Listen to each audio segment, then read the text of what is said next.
Hello guys, welcome back to another video. तो guys, इस video में हम लोग 2 रुपये के नीचे ट्रेड करने वाली एक पेनी स्टॉक के बारे में डिस्कस करने वाले हैं। ये company basically cotton yarn and cotton waste की बिजनेस करती है। कंपनी के अगर रिटर्न के बारे में डिस्कस करें तो करीब 240% के आसपास की ये कंपनी आप लोग को रिटर्न देके जा रही है। तो मेरे एक भाई का मैसेज है आज ही कि भाई ये कंपनी में अचानक ट्रेड होते होते कंपनी में ट्रेड बंद हो गया, अभी हम लोग करें तो करें क्या। इसीलिए ये मैं वीडियो बना रहा हूँ बेसिकली। तो गाइस, इस वीडियो में हम लोग बेसिकली 3 पॉइंट कवर करेंगे। First is fundamental analysis. यहाँ पे हम लोग देखेंगे कि कंपनी कौन सी है एंड कंपनी फंडामेंटली कैसी है for short term trade and long term investment purpose. Second point is volume analysis. Volume को एनालाइज करके हम लोग फ्यूचर ट्रेंड के बारे में अंदाज़ा लगाने की कोशिश करेंगे। And the third point is technical analysis. यहाँ पे हम लोग डिस्कस करेंगे डिफाइंड टेक्निकल्स के बारे में, मतलब कहाँ पे आप लोग बाय करके चल सकते हो एंड क्या आप लोगों की टारगेट रहने वाली है। तो मेरे उस भाई ने तो सिर्फ और सिर्फ टेक्निकल एनालिसिस करने के लिए पूछा था कि करे तो करे क्या कंपनी में, लेकिन गाइज एकदम ओवरऑल डिटेल्ड एनालिसिस में इस कंपनी की कर देता हूँ कि कंपनी एक्चुअली कैसी है for short term long term, उसके साथ साथ फॉर स्विंग ट्रेडिंग ऑल्सो। तो गाइज बिना टाइम वेस्ट के चलते हैं, अब देखते हैं। तो गाइज यहाँ पे आप लोग कंपनी का नेम देख सकते हो, गंगोत्री टेक्सटाइल्स लिमिटेड। और ये कंपनी जो है वो कटन यार्न एंड कटन वेस्ट की ट्रेडिंग करती है। कंपनी के बारे में कोई भी डिटेल में जानकारी चाहिए हो तो कंपनी के वेबसाइट में जाके आप लोग डेफिनेटली चेक कर सकते हो। कंपनी बहुत BSE एंड NSE में लिस्टेड है। मार्क ये कंपनी की अगर एक चीज़ नोटिस करोगे तो सब कुछ नेगेटिव में है, या तो फिर वो यहाँ पे मेंशन नहीं है, यहाँ पे देख सकते हो। और यहाँ पे मैं ओवरऑल भी कंपनी एक बार चेक कराता हूँ। तो गाइज यहाँ पे देख सकते हो कंपनी की जो सेल्स है वो टोटली जीरो है। एंड कंपनी एक लॉस मेकिंग कंपनी होने के साथ साथ कंपनी की जो बैलेंस शीट है ना, उसकी भी हेल्थ बहुत ही ज़्यादा खराब है। देख सकते हो -342.5 करोड़ की रिजर्व है, मतलब नेगेटिव में है। उसके साथ साथ कंपनी के पास 241 करोड़ के आसपास की डेब्ट है। एंड अगर कंपनी की शेयर होल्डिंग पैटर्न देखा जाए तो प्रोमोटर्स की होल्डिंग 24.53% है, और उसमें से भी कंपनी की जो प्रोमोटर्स की होल्डिंग है उसमें से भी 74.8% होल्डिंग प्लेज हो रखा है। तो मैं बिल्कुल भी, तो देखो लॉन्ग टर्म के लिए तो मैं बिल्कुल भी रिकमेंड नहीं करने वाला हूँ, बिल्कुल भी नहीं, दूर रहो कंपनी से फॉर लॉन्ग टर्म। और रही बात शॉर्ट टर्म की, तो शॉर्ट टर्म के लिए भी मैं रिकमेंड नहीं करने वाला हूँ, क्योंकि कंपनी में ट्रेड होते ही नहीं है। आधे दिन तो कंपनी में ट्रेड होता ही नहीं है। मैं आप लोग को चेक करा दूंगा, यहाँ पे भी ओवरऑल चेक कर लो आप लोग। कंपनी में आधा दिन तो ट्रेड होता ही नहीं है। देख सकते हो एक साल का जो चार्ट है वो कितना छोटा है कंपनी की, देख सकते हो।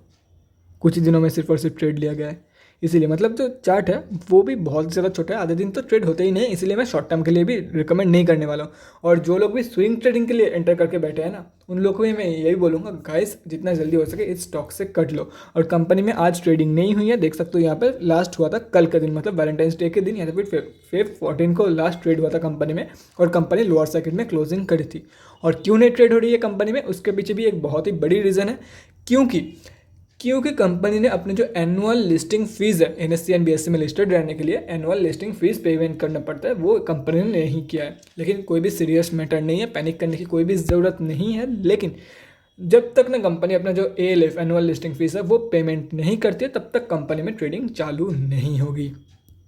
तो इसी वजह से कंपनी में ट्रेड नहीं हो रही है और लोअर सर्किट में क्लोजिंग कर गई थी। बहुत लोग पैनिक कर गए कि भाई अभी करे क्या, इसलिए मैं ये क्लियर कर रहा हूँ। और स्विंग ट्रेडिंग लेवल्स भी मैं आकर दिखाता हूँ। देखो कंपनी रिटर्न तो ठीक ठाक ही देती है, लेकिन रिकमेंड नहीं करूँगा। जो भी स्विंग ट्रेडर्स है उन लोगों को मैं यही बोलूँगा जितना जल्दी हो सके कंपनी से कट लो। और वॉल्यूम के बारे में क्या ही बताए, फिर भी एक बार मैं आप लोग को BSE की वेबसाइट दिखाता हूँ, क्योंकि NSE आज ट्रेड हुआ नहीं है और NSE की वेबसाइट में डेटा मिलेगी नहीं। तो BSE की वेबसाइट में चल के एक बार वॉल्यूम चेक कर लेते हैं कंपनी की। तो गाइज़ यहाँ पे हम लोग आ चुके हैं BSE की वेबसाइट पर। यहाँ पे आप लोग देख सकते हो कंपनी ने एनुअल लिस्टिंग फीस पे नहीं किया है। और कंपनी जो है वो BSE के ग्रुप Z में लिस्टेड है, देख सकते हो यहाँ पे। और अगर 14 फिफ्थ के बारे में, मतलब कल के बारे में डिस्कस करें तो सिर्फ और सिर्फ 4158 क्वांटिटी में ट्रेड लिया गया है और डिलीवरी परसेंटेज 100 निकल के आ रही है। अभी देखना यही है कि ये जो कंपनी में जो वॉल्यूम निकल के आई है, क्या ये इसकी एवरेज वॉल्यूम है, एवरेज से कम है या ज़्यादा, वो हम लोग को NSE के डेली चार्ट या तो फिर BSE के डेली चार्ट पर जाके ही पता लगेगा हम लोगों को। और NSE एंड BSE की जो वॉल्यूम है वो डिफ़र करती है, लेकिन ज़्यादा डिफ़र नहीं करती है, ओवरऑल सेम ही रहती है। और उसके साथ साथ हम लोग ये भी देखेंगे NSE के डेली चार्ट पे जाके कि कहाँ पे आप लोग बाय करके चल सकते हो एंड क्या आप लोगों की टारगेट रहने वाली है। या तो फिर आप लोग ये भी बोल सकते हो क्या सही टाइम है कंपनी से एग्जिट करने के लिए, क्योंकि मैं स्विंग ट्रेडिंग के लिए भी रिकमेंड नहीं कर रहा हूँ। और ये पहली ऐसी पेनी स्टॉक है जिनमें मैं स्विंग ट्रेडिंग के लिए बिल्कुल भी रिकमेंड नहीं कर रहा हूँ। तो चलिए चार्ट के साथ साथ मैं बताता हूँ आप लोग, ताकि आप लोग और भी अच्छे से समझ पाओ।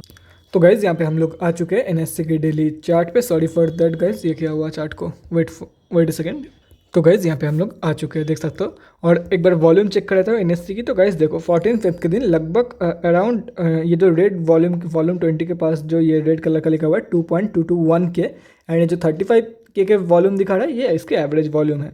तो 2.221 के आसपास की वॉल्यूम निकल के आई है 14 फेब के दिन। यहाँ पे आप लोग देख सकते हो, जो कि काफ़ी कम है एवरेज वॉल्यूम से, BSE के वॉल्यूम से भी काफ़ी कम है।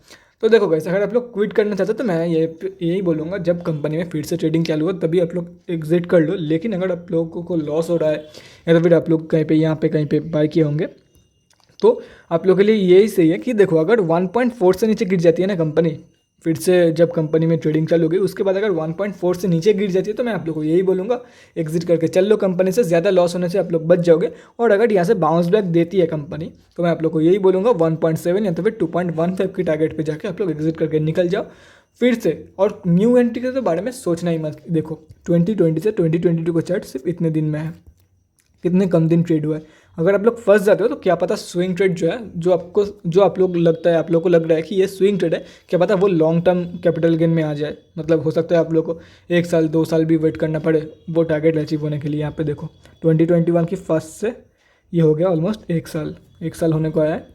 अभी तक एक टारगेट 2 3 4 5 टारगेट अभी तक अचीव नहीं हुआ है, देख सकते हो यहाँ पे क्या सीन है। इसलिए बोल रहा हूँ, आप लोगों का टारगेट था स्विंग ट्रेड, हो गया लॉन्ग टर्म ट्रेड, इसलिए मना कर रहा हूँ आप लोगों को। बाकी जो आप लोगों को ठीक लगे, और कंपनी का हालत देख ही सकते हो, ना ही स्विंग ट्रेडिंग के लायक है, ना ही शॉर्ट टर्म के, ना ही लॉन्ग टर्म के।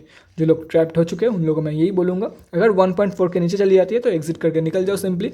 और अगर यहाँ से कंपनी बाउंस बैक दिखाती है तो ये टारगेट के आसपास एग्जिट करके निकल जाओ। ज़्यादा लालच मत करना, जहाँ पे मिल रहा है वहीं पे एग्जिट करके निकल जाओ।